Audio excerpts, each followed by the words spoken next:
Hi, I'm Karen. We're here at Montavilla Sewing Center and we're talking about the Juki TL-18Q. Today we're going to talk about the basic operations of the machine. So, I have some fabric here. Actually, it's just quilting cotton. You can also sew with other things, but for learning and getting used to your machine, I would suggest using some fairly easy fabric to sew on. Now, I have the knee lifter lever connected, so that way I can lift this up. I'm used to sewing with one of those. You can always use your presser foot lifter lever and back with your hand, but I like having my knee where I can lift this just with my knee so it's hands-free. Okay, so if your presser foot is already up and you push the knee lifter, it will drop down. So I'll put that under there. Now, getting used to your machine, I would recommend putting the speed slider down here to about 2/3, because once you get going on this machine, you get going pretty fast. So to get familiar with your machine, let's have it down here. Okay, and then your foot control, just start sewing. You can do a reverse stitch, and you notice how the needle stops in the down position. So keep sewing. Here's my reverse stitch. If I wanted to lift up the needle, I could do this. I could lift up my presser lever, pull this out to the side, and cut my thread right here, or I could use the thread cutter button. I'm going to show you about that. So here we go. So if I wanted to cut the thread and lift the needle up at the same time, all I'd have to do is push the thread cutter button, and it lifts up the needle, cuts the thread, and leaves these little short tails like that. It's really nice. Now you don't have to pull up the bobbin thread. You can just start sewing again. Just put that under there, start sewing. Now, on your foot control, I'll show you this here. It's really cool. This has the feature where if you press this part with the heel of your foot, it will cut your thread, just like as if you were using this button here. So I'm going to do that with my foot. Start sewing. And here I'm at the end of my seam. Push that with my heel, and there we go.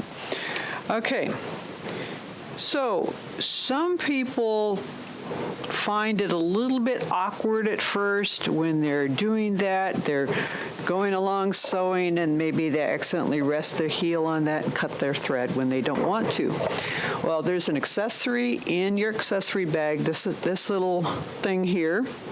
You can put that right there on those little buttons, and that is going to basically keep you from cutting your thread with your heel, if that's what you want to kind of disengage.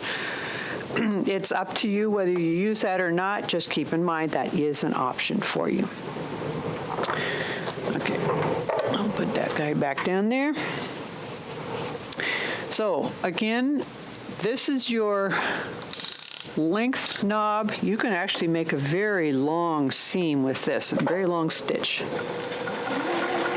which is great for basting or gathering. And in this case, if I'm gathering, I want to have some nice long thread tails. Look at how nice and long that is. Or for basting, that just comes right out.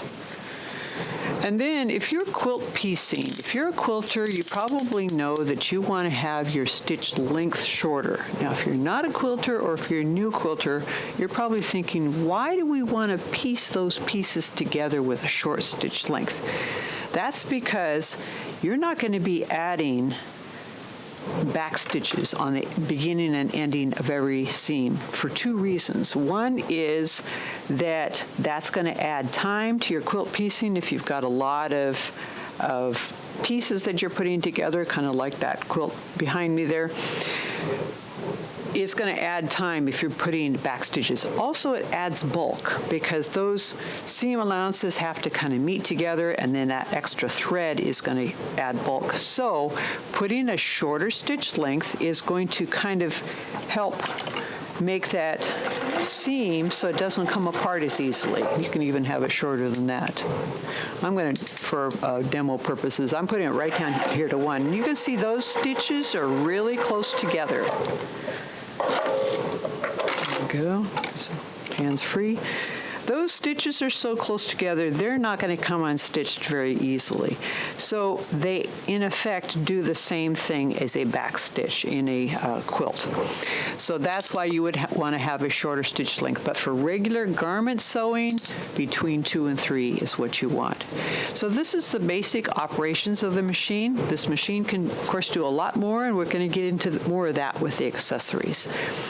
So thank you for watching. If this was helpful, give us a thumbs up in the area down below. And if you have some questions or comments, you can also leave that in the little area down below.